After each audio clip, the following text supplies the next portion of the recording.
acoge siempre para una editorial universitaria del interior, tener un partner, un socio en donde poder presentar nuestros libros en esta ciudad tan grande, tan inmensa. Llego tarde porque, bueno, ustedes saben que acá llegar al punto es casi imposible, volvemos a la normalidad.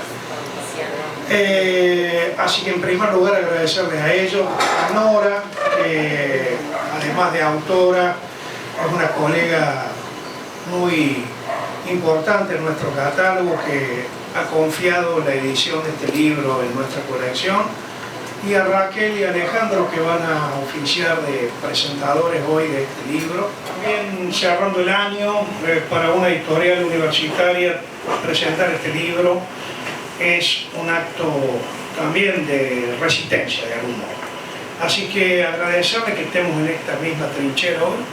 Yo me digo belicoso, pero me parece que hay motivos, sí, privados los más. Así que bueno, le cedo la palabra a Alejandro primero, ¿no? A Raquel. Bueno, buenas tardes. Gracias por la oportunidad de conversar en estos lugares que siempre son tan extraordinariamente gratos, a donde siempre volvemos, ¿no?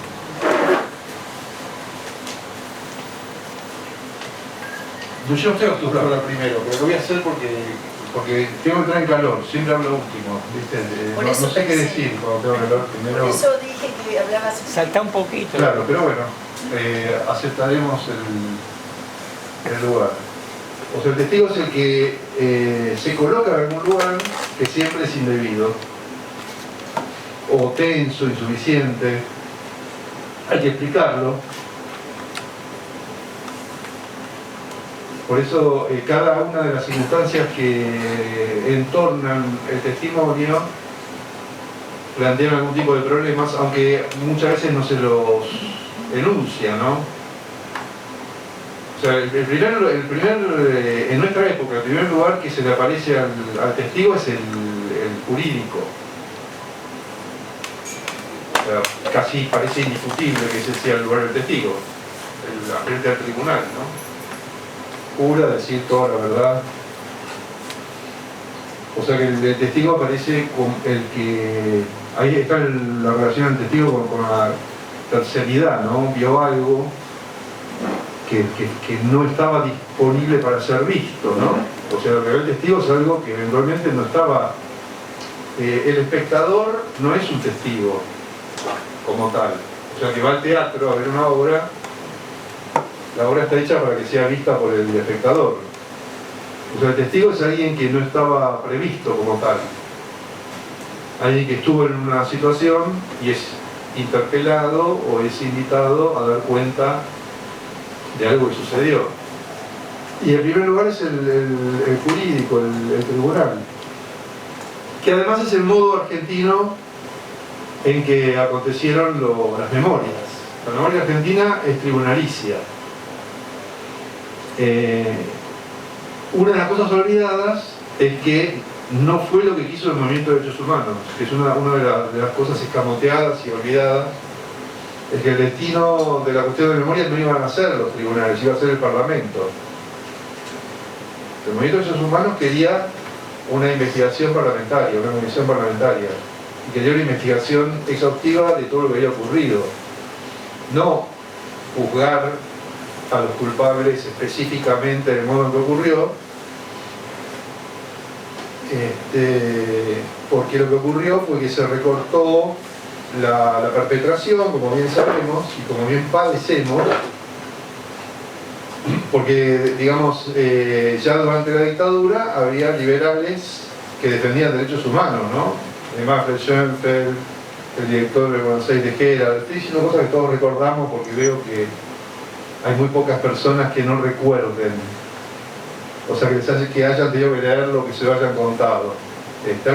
Hay maneras de ser joven que son iguales que haber estado, ¿no? Entonces tuvo éxito esa cuota que había en la dictadura de defensores de derechos humanos que separaban.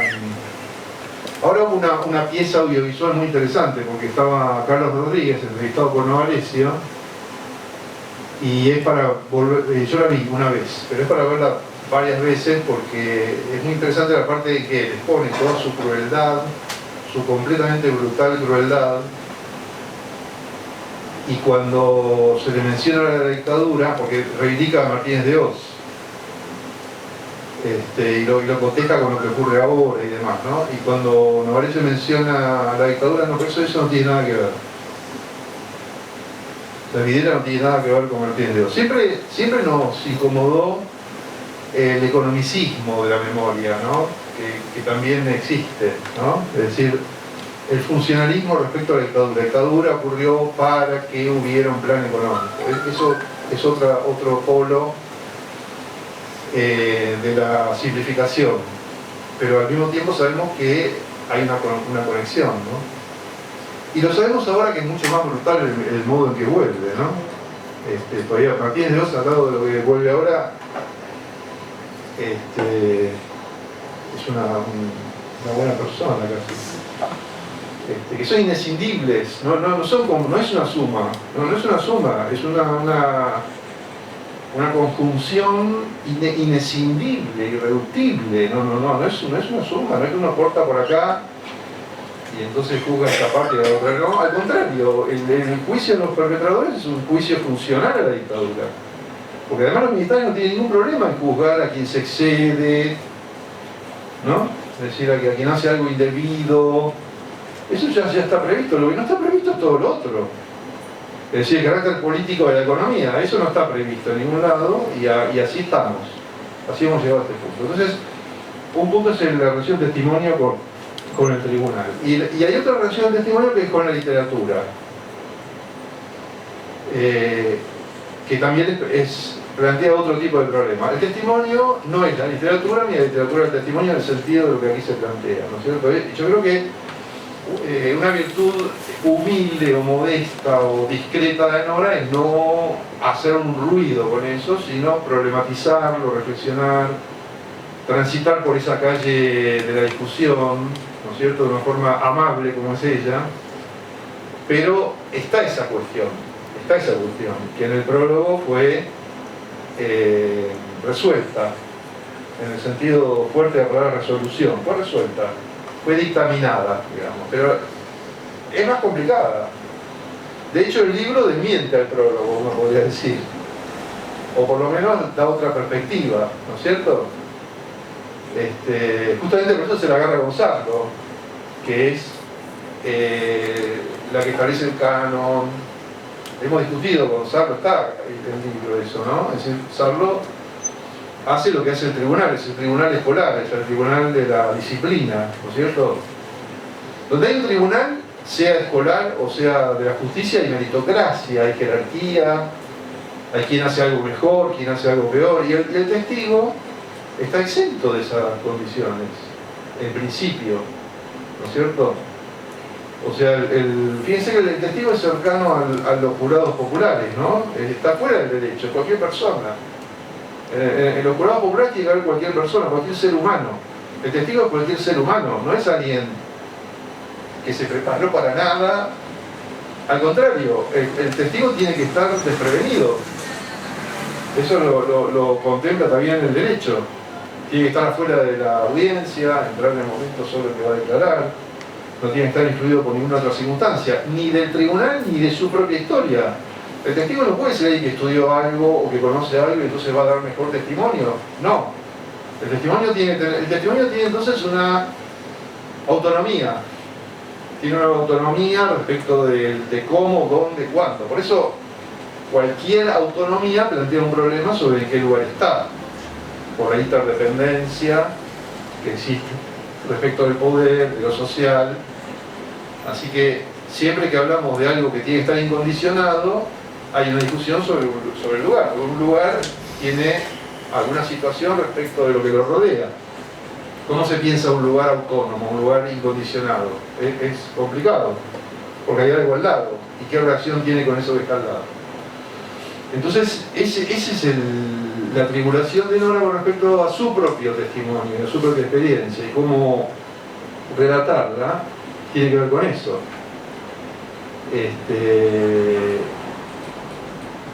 Y después está todo lo que se ha discutido, porque digamos, esto es algo a lo que invita Nora con su libro, ¿no? Que nos hace pensar, porque por preferencias me confieso más desprevenido respecto de los problemas del lugar del testigo si viene por sede filosófica, ¿no? Que no tiene ese respeto, entonces lo agarra Agamben y lo sacude aquí para allá, le dice no es como vos decís. Yo tengo otra relación con Agamben, o sea, pero lo confieso como un defecto, porque todo campo disciplinario que se ubica respecto al testigo queda en deuda con el testigo. El testigo no le debe nada ni a la filosofía, ni a la literatura, ni al derecho. Es lo que no tiene nada que ver con todo eso. Y tampoco con la filosofía. La filosofía lo que pasa es que en eso es similar a la literatura. Establece cánones, pautas, protocolos, métodos. Entonces uno tiene Agamben, tiene Lyotard, tiene varios que han conceptualizado esto que estoy diciendo de todos modos, ¿no? O sea, el lugar del testigo como un lugar problemático. Entonces lo que hace Nora es ir desde otro lugar que no es disciplinario, aunque negocia, está siempre dando vueltas, viajera entre los discursos, pero este libro no está planteado desde un lugar disciplinario. Así que también por eso es auspiciosa la edición universitaria, porque la edición universitaria, este tipo de libro puede no saber dónde colocarlo, ¿no? Puede estar más cómoda, lo digo como editor universitario también, ¿no? Que busca publicar libros como este. No todas. No todas. No, pero siempre la universidad tiene como una riqueza y una apertura donde siempre se puede encontrar un rincón donde en la edición universitaria a veces se pueden publicar cosas que no podrían publicarse con la misma comodidad en una revista académica o hasta en una cátedra, y a veces el libro universitario es más amable porque se sabe que de algún modo está dando testimonio de la universidad frente al lector, frente a la sociedad. Entonces el lugar meritocrático se flexibiliza, se debilita, ¿no es cierto? Y eso es interesante, eso es algo muy interesante de las estudiantes universitarias, ¿no? Que mantienen su rango académico y al mismo tiempo se vinculan con lo que llamamos la cultura. Así que eso es reductible del testimonio respecto de algo que no puede haber dejado testigos, que sabemos que plantea ese problema. O sea, aquí de esto no va a haber testigos, dijo Hitler, ¿no? De manera que si hay testigos, se plantea toda esa paradoja que plantea Lyotard, ¿no? Hay un testigo de algo que no pudo haber un testigo, por lo tanto el testimonio no da lugar al testimonio porque no puede haber un testimonio de esto de lo que no pudo haber ningún testigo. Entonces el testimonio, digamos que también da testimonio de que fracasó el exterminio. Nos lleva a cuestionar la idea de que el proyecto exterminador pueda haber tenido alguna eficacia desde el momento en que la categoría que define como destinataria del exterminio es arbitraria. Ese es un problema que tampoco nunca tenemos resuelto, ¿no? ¿Quién es víctima del exterminio? No cualquiera.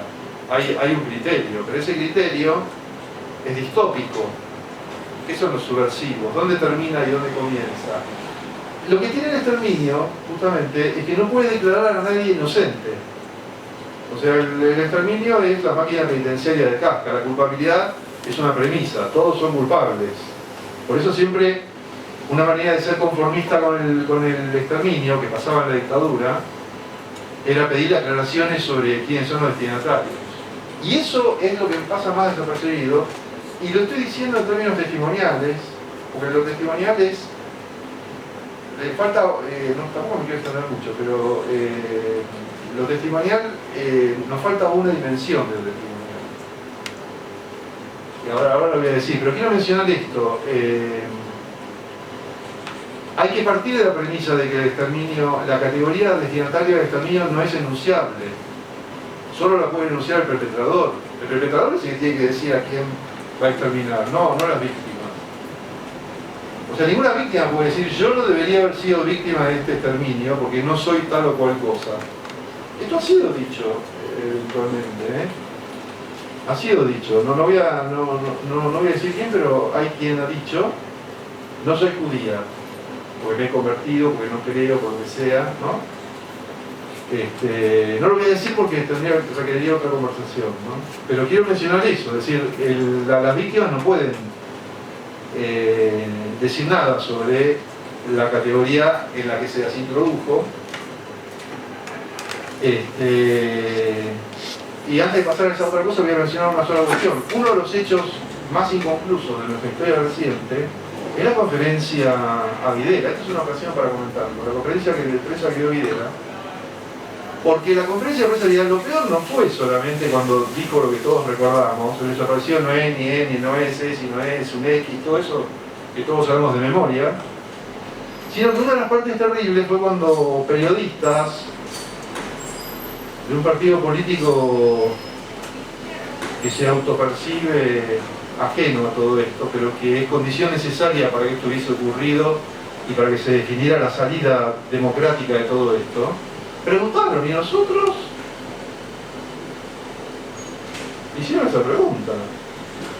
Eso ha pasado desapercibido. Después hay un documental de un historiador que los interroga años después como si fueran héroes porque preguntaron eso. Ellos fueron a preguntarle a Videla qué va a pasar con tal o cual, y dijo, Videla dijo, no, con estos no, con estos sí. Hay que volver a ver de entera la conferencia de prensa, porque ahí pasó eso. Ese es el antitestimonio. O sea, que va y se sienta en la conferencia de prensa y le pregunta, ¿a mí? ¿Yo? No, vos no.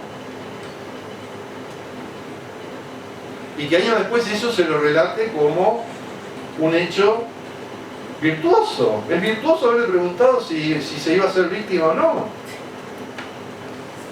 Estoy seguro que nadie recuerda eso. Hay que verla varias veces para recordarlo. Véanla de nuevo. Y vean también el documental de Piña donde les pregunta a ellos mismos de nuevo y ellos, sí, no, claro, yo les pregunté.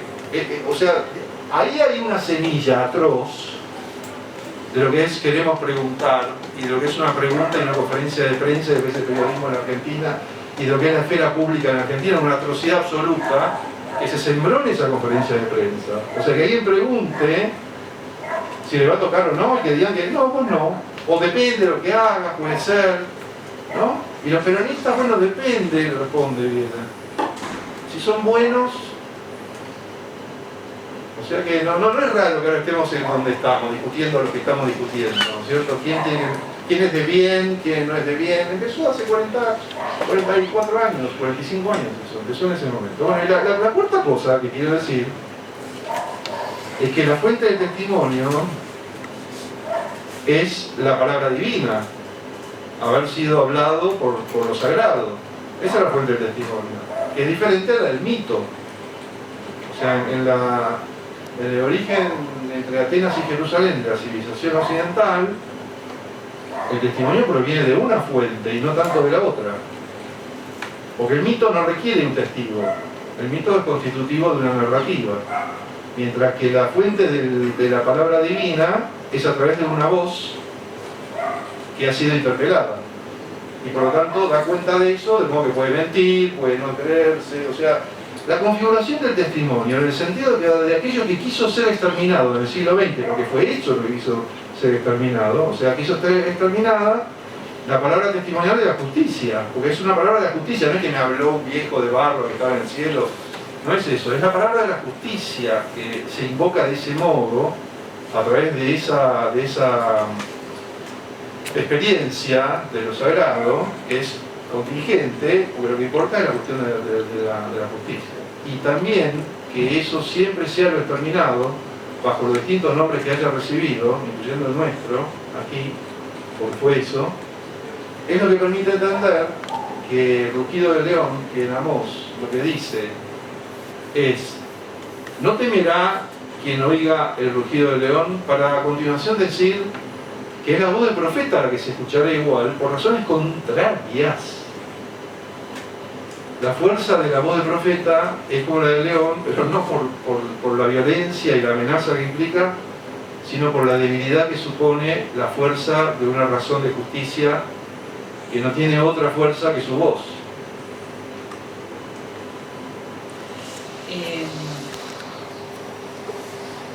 No exactamente de sencillar hasta que aclares, pero sí ocupar un poco el tiempo en pensar en lo que venimos haciendo, ¿no? Porque me parece que por ahí hay alguna clave para pensar en qué vamos a hacer, porque analizar a los malos, no sé qué beneficio nos puede tener, ¿no? Pero pensar en lo que hicimos y lo que dejamos de hacer tal vez tenga alguna gracia. A mí me parece que hablar de este libro, que ya tiene un recorrido no que nos sea interesante, sino que me parece que por ahí podemos ocupar este pequeño espacio y esta reunión, no tanto para pensar el contenido del libro, que me parece que es un libro que hay que leer, ¿no? Así hay que prescribir, ¿no? Leer y sentarse a pensar un poco. Pero sí me parece que por ahí hay dos cositas que me gustaría compartir. Una que tiene que ver con el testimonio y la literatura, que es un poco lo que a mí me mueve. Y ahí hay algo que pensar, ¿no? O sea, no todo testimonio es literatura. Y la literatura llamada testimonial no siempre es literatura, ¿no? Tampoco. Entonces, me parece que los libros de literatura que están construidos con material de una vivencia, que me parece que excede un poco la categoría de testimonio, en el sentido de que es un material, digamos, es un material de la propia vida, ¿no? Que una no es testiga de su propia vida, la vive, no la ve y puede dar cuenta de eso, sino que está inscrita en el propio cuerpo. Entonces no hay una distancia como para poder ver y decir de la vida de una. Esa distancia se puede producir vía la literatura, ¿no? Ese tomar esa experiencia como un objeto y hacer con eso algo que puede ser la literatura. Y a mí me parece que, sin intención de reeditar una discusión que es como muy vieja, no vieja en el sentido de que no sea actual, sino que es un poco esto, bueno, por un lado, ¿quién tiene credenciales para escribir con este material? Si solamente las personas que han vivido esa experiencia. Si lo que escriban las personas que han vivido esa experiencia hay que tomarlo, sea lo que sea, ¿no? Entonces, quienes hemos de algún modo sufrido una experiencia en carne propia, a veces literalmente, el terrorismo de Estado, bueno, nos merecemos que nos lean todos y todas. Hagamos lo que hagamos, así sea una porquería, ¿no? Como una especie de aporte comunitario a nuestra supervivencia, ¿no? Que bueno, que un poco me parece a mí que vivimos en la Argentina un momento en el que fue así, ¿no? Entonces la literatura de hijos, y etcétera, o la literatura de segunda generación, o los libros escritos por personas que vivieron esa experiencia. Sin aplicarle a ese objeto ninguna categoría crítica de la literatura. Porque bueno, que sobrevivan o sobrevivamos es un montón, y si escribimos, bueno, es un montón más, ¿no es cierto? Entonces con eso alcanza. Y a mí me parece que eso es bastante dañino para todo el mundo, ¿no? Para quienes escriben, para quienes leen. Por lo menos yo creo que es una forma que no aporta, ¿no? Decir que todo es literatura, porque entonces nada es literatura. Pero a su vez hay unas corrientes de comunicación que tiene el testimonio y la literatura. Insisto, el testimonio, por decirlo de un modo como se suele decir en sede judicial, ¿no? Porque no es, en general están en el mismo lugar, en el mismo banquito, quienes vieron algo que quienes vivieron algo. Y me parece que en muchas ocasiones, a mí, yo no soy muy escuchadora de testimonios porque yo creo que la palabra tiene un peso muy grande y es muy difícil desembarazarse de la palabra, así que trato de administrar los testimonios que escucho. Pero, por ejemplo, recuerdo un testimonio de una de las personas que se fugó de la mansión Seré, después se hizo la película y etcétera, que cuando dio su testimonio lo hizo en tercera persona. Para hablar de sí mismo lo hizo en tercera persona. Entonces, más allá de lo que podamos pensar, de la distancia que necesitó y todas esas cuestiones que vamos a dejárselos a otras disciplinas para pensar, la elección de en qué persona, en primera persona, en segunda persona, en tercera persona, es una estrategia literaria, es una herramienta, un procedimiento literario.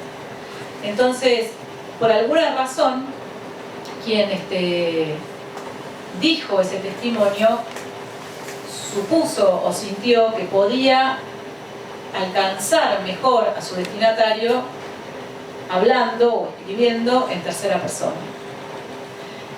Porque eso es un procedimiento literario, ¿no? Es una estrategia para conseguir un efecto X. Y por otro lado, en el otro sentido, el testimonio como cadencia, como forma, como sintaxis, también ha pregnado en la literatura, ¿no? En la recuperación de determinadas voces me refiero a una persona, sino a determinadas sintaxis, formas de hablar, formas de pensar, formas de armar las oraciones, de armar el decir, también han pregnado la literatura. Entonces hay unos carriles por los cuales una cosa pregna a la otra, sin necesariamente decir que todo libro que escribe alguien que vivió una experiencia brutal como la dictadura es necesariamente literatura, ni al revés, ¿no? Ahora, por otro lado, lo que a mí me gustaría compartir es que lo testimonial en el sentido de dar cuenta de un hecho y transmitírselo a quienes no vivieron ese hecho, a lo Primo Levi, digamos, ¿no? En el sentido de dar testimonio para que esto no vuelva a pasar, con una fe muy grande en la información, ¿no? Que después, tantos años después, podemos decir que la información sola parece no alcanzar. Pero en todo caso, a lo Primo Levi, ¿no?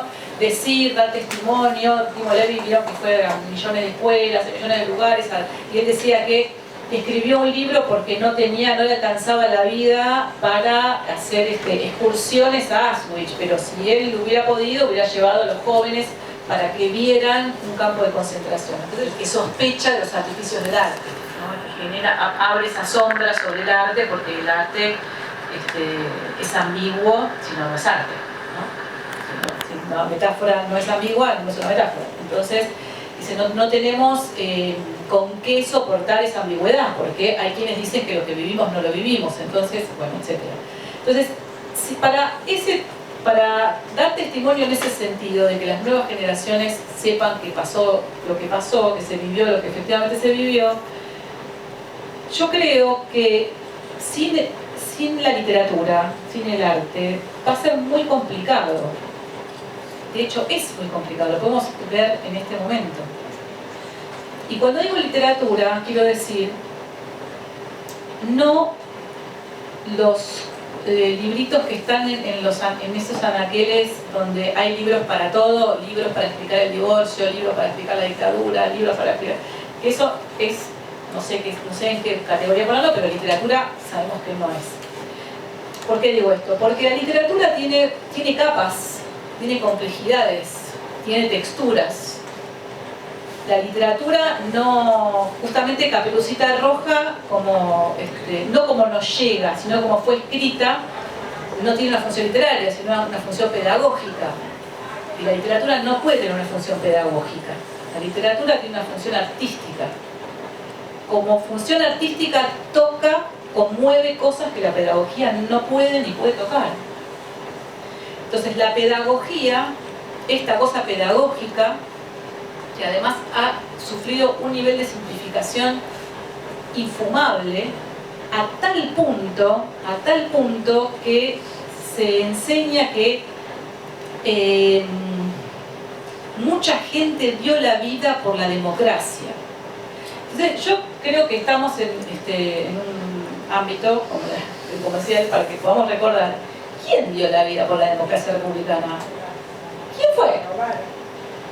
Además de que nadie la dio, por supuesto. Pero quiero decir, en el ideario de quién, de qué grupo de los 60, 70 estaba la democracia republicana. ¿De quién? ¿Algún radical perdido? No sé, no se me ocurre.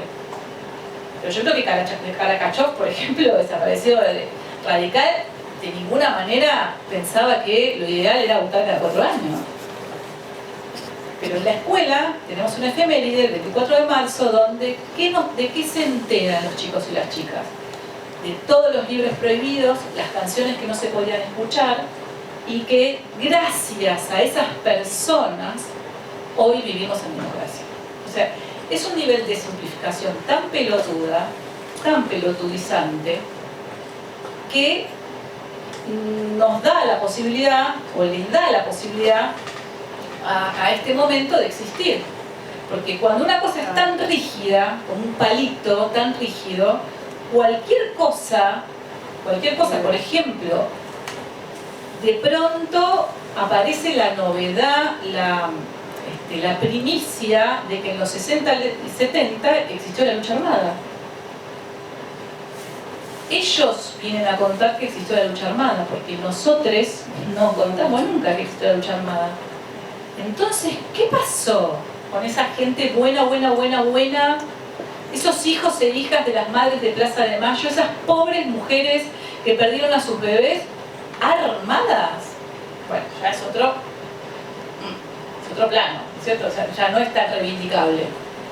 Porque de este lado, nunca, ya pasando, digamos, el momento de las madres, ¿no? El momento de las madres, quiero decir, el momento de la búsqueda de las madres, donde se entiende que, ¿no?, que mi hija era buena, estaba en la lista de, no sé, en una agenda, hacía alfabetización en la villa, o sea, más buena, no se consigue. Pero pasaron muchos años de eso. Pasaron muchos años. Entonces me parece que la literatura lo que puede aportar son estas dos cosas. Por un lado, la metáfora. La metáfora mueve o potencialmente puede mover, tocar fibras que la pedagogía no. Y por otro lado puede aportar complejidades, porque una literatura, está bien, vamos a decir literatura buena, también podemos hablar de literatura mala, pero una literatura buena hace que sus personajes tengan complejidades, la complejidad de cualquier sujeto.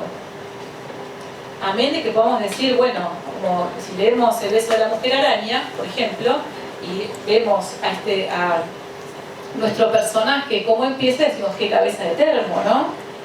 Bueno, y también hay una voz recuperada. Ustedes saben que eso fue escrito con grabaciones, ¿no?, con una investigación periodística y con grabaciones a un auténtico militante bien cabeza de termo. Pero esa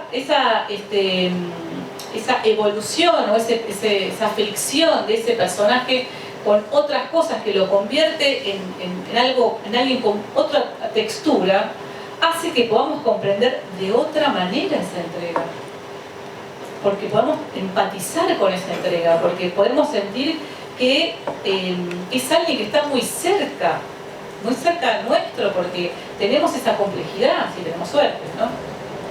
Y lo último que quisiera compartir es que me parece que la memoria, si la circunscribimos a al terror, ¿no?, al terrorismo de Estado, y queda circunscripta ahí, es una memoria que peligra, no solamente por lo que hemos visto, ¿no? Y me parece que este engaña pichanga en el que nos tienen discutiendo si fueron 30.000, 8.000, no sé cuánto, ¿no? O sea, ¿no? Esta discusión totalmente, ¿no? O sea, muy fácilmente soplable, digamos. Pero es una discusión que nos pone a discutir en un terreno, en una cancha, que no debiera ser nuestra cancha. Porque me parece que lo que nos puede servir para pensar la resistencia, como decía el compañero, y todas las metáforas bélicas que nos compartió, no es la memoria del terror, es la memoria de la resistencia. ¿Cómo vamos a resistir sin memoria de la resistencia? O sea, realmente creo que en vez de tener un museo de la memoria en todos los sitios de memoria, tendremos que poder ponderar, poner en valor aquellos lugares donde se resistió. Por supuesto que también se resistió, pero quiero decir, donde se resistió y donde muchas veces se consiguieron cosas. O sea,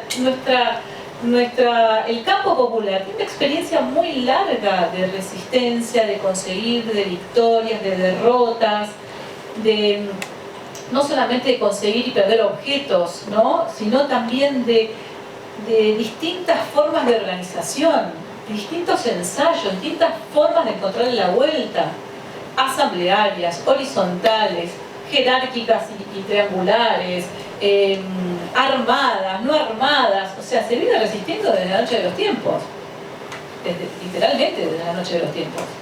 Entonces, ahí me parece que tendríamos que anclar la memoria, porque discúlpenme, ¿no? O sea, ¿quién quiere acordarse de cómo nos hicieron mierda? Es algo que es inevitable para quienes nos hicieron mierda, es inevitable.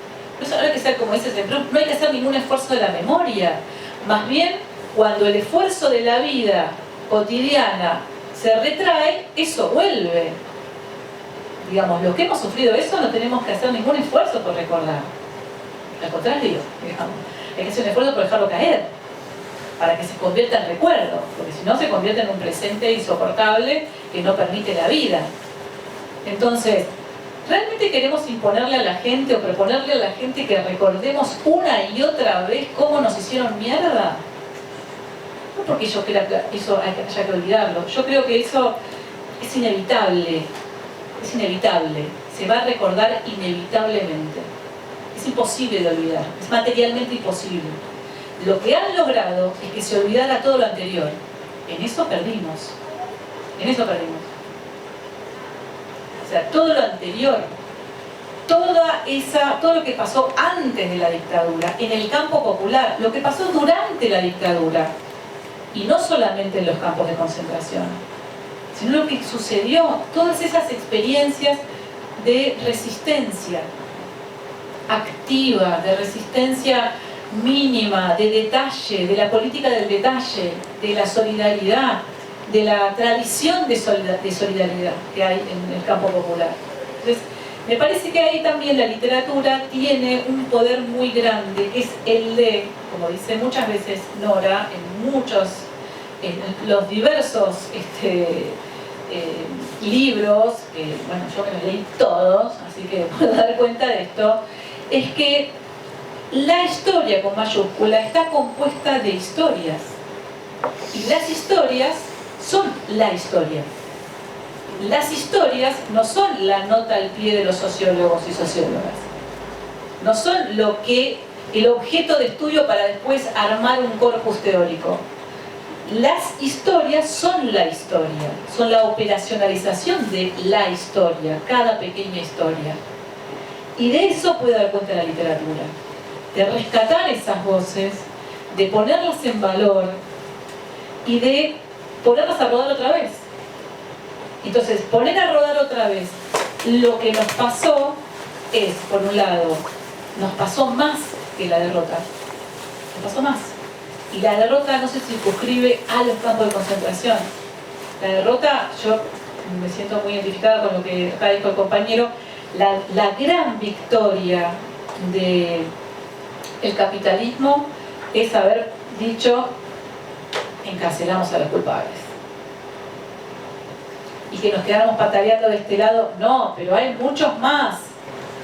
Hay muchos más, porque como se aplica el Código Penal y hay que haber sido, se necesita un testigo, al menos uno, para meter en cana a un represor, entonces faltan un montón. Estamos hablando que por supuesto, o sea, queda claro que me parece que se merecen lo peor, ¿no? Y trabajé mucho yo para que eso sucediera. Pero todo, digamos, está invertida la cosa, ¿no? O sea, los genocidas, en vez de ser el brazo armado, ejecutor de los verdaderos, digamos, idearios, beneficiarios, etcétera, la dictadura quedó como al revés. No están los genocidas y la iglesia y el poder económico y los civiles, ¿no? Pero bueno, me acuerdo con hijos hace muchos años que decíamos si no hay justicia hay escrache, y había una discusión muy picante, como no se estila ahora, porque ahora discutir está mal visto, y eso es otra de las cosas que rescato mucho de este libro, que discute de verdad, y no tratan de encontrar consenso porque todas las voces cuentan. No, todas las voces no cuentan, algunas no cuentan.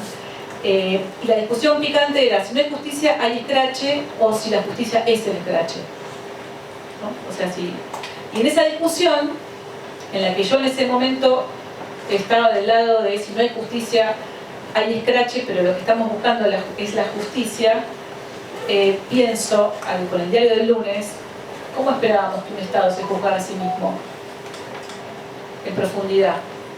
¿No? ¿Cómo esperábamos que un Estado de la democracia republicana se juzgue a sí mismo en la profundidad que necesitamos? O sea, debería, no sé, darse vuelta como una media. Entonces, pienso un poco como los otros, no que el escrache es justicia, pero sí que eso que se armaba alrededor del escrache, que era la organización en cada barrio, tal vez nos dé alguna posibilidad de justicia.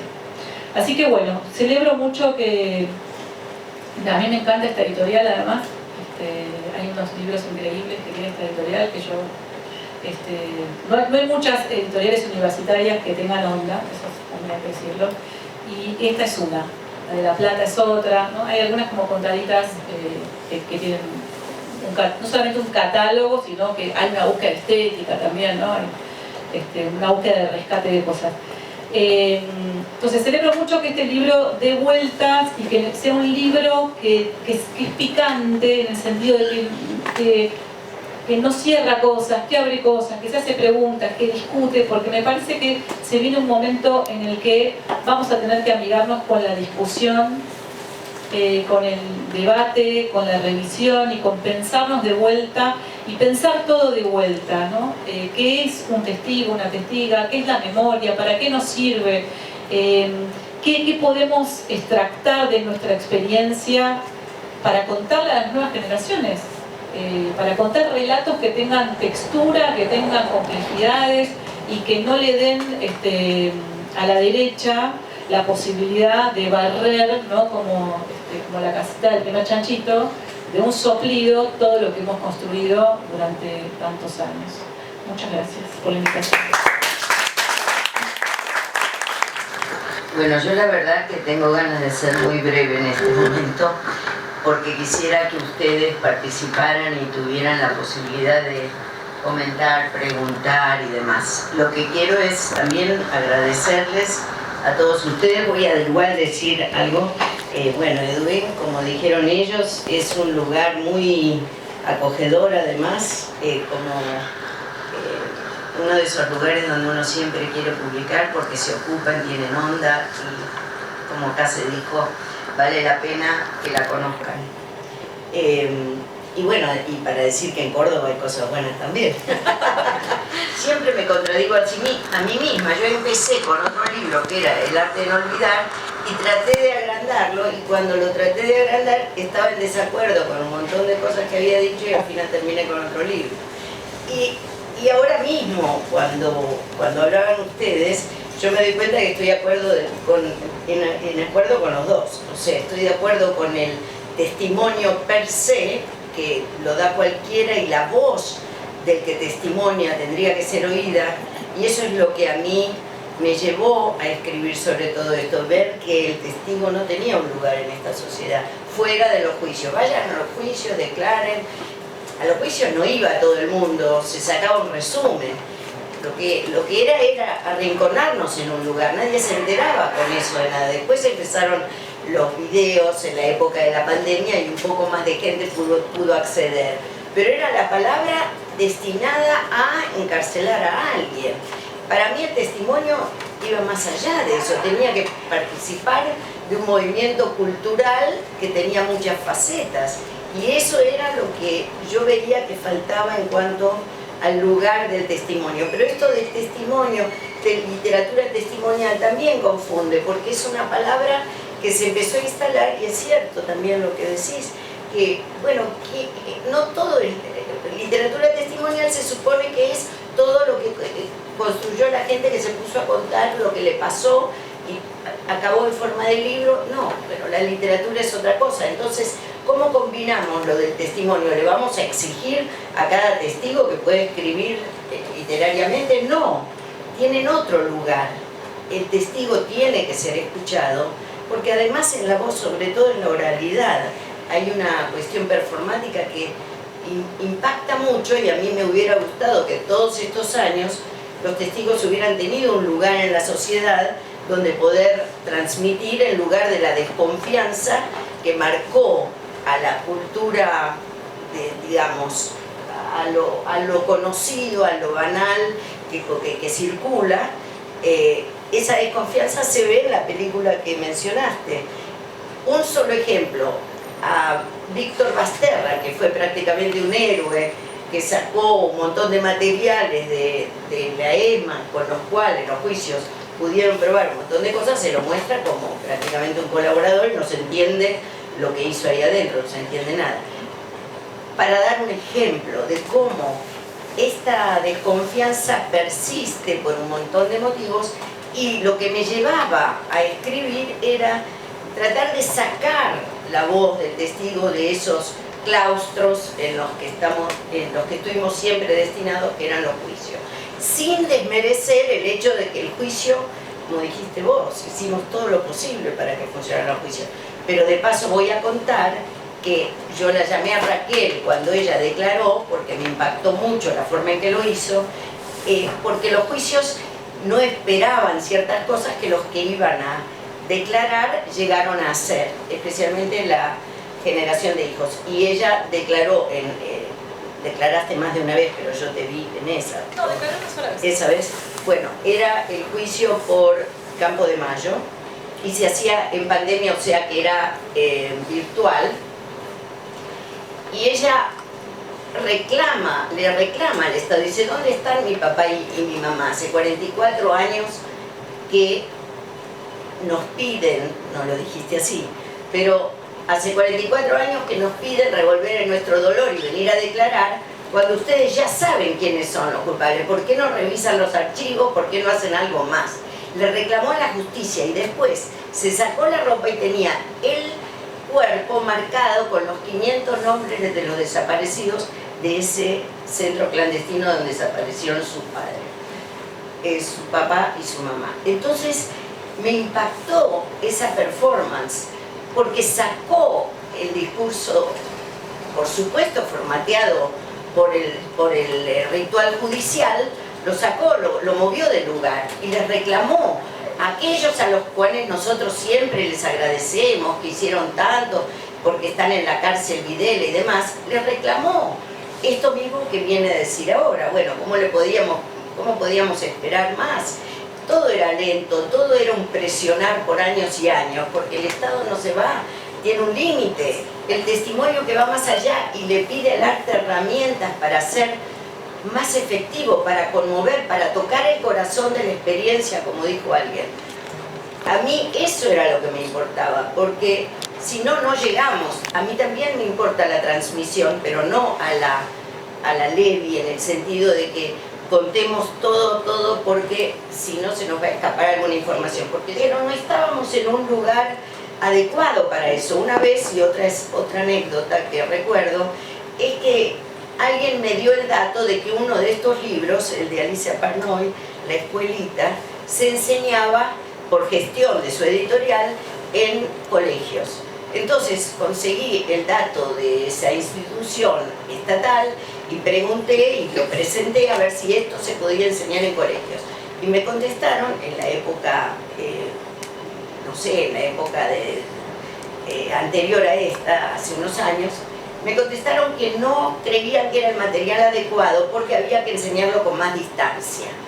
O sea, había que enseñarlo al azarlo. Es decir, desde las ciencias sociales, desde las ciencias históricas, pero algo que los conmoviera, pareciera que no se puede pensar si algo conmueve. Y si algo conmueve no se puede pensar. Entonces, en lugar de conmover a la juventud por esa vía, se las conmueve con TikTok, que en 2 minutos te conmueven algo rápidamente, pero había textos que a mi juicio te hacen pensar y hubiera sido muy oportuno transmitir de esa manera en los colegios y demás. Habrá algún profesor que incluya este tipo de textos, seguramente vos los usaste, pero eso no primó en la transmisión. Y lo que me di cuenta es que a la hora en que se mostraba la Argentina 1985, muchos jóvenes se enteraban por primera vez de lo que había sucedido y se enteraban a partir de esa versión. Entonces, este libro une un montón de hilas, porque todo lo que dijeron ellos está en el libro virtualmente de alguna manera. Hay hilos colgando por todos lados, con los cuales discuto, otros que me olvido. Y otra cosa que me hicieron pensar ustedes, yo estoy de acuerdo con lo que vos decís, de recuperar la resistencia. Sin embargo, ese libro es sobre el testimonio en los campos de concentración, que también siento que tiene que ser transmitido, porque no se puede, o sea, nadie quiere sufrir, pero hay muchos de esos libros que no están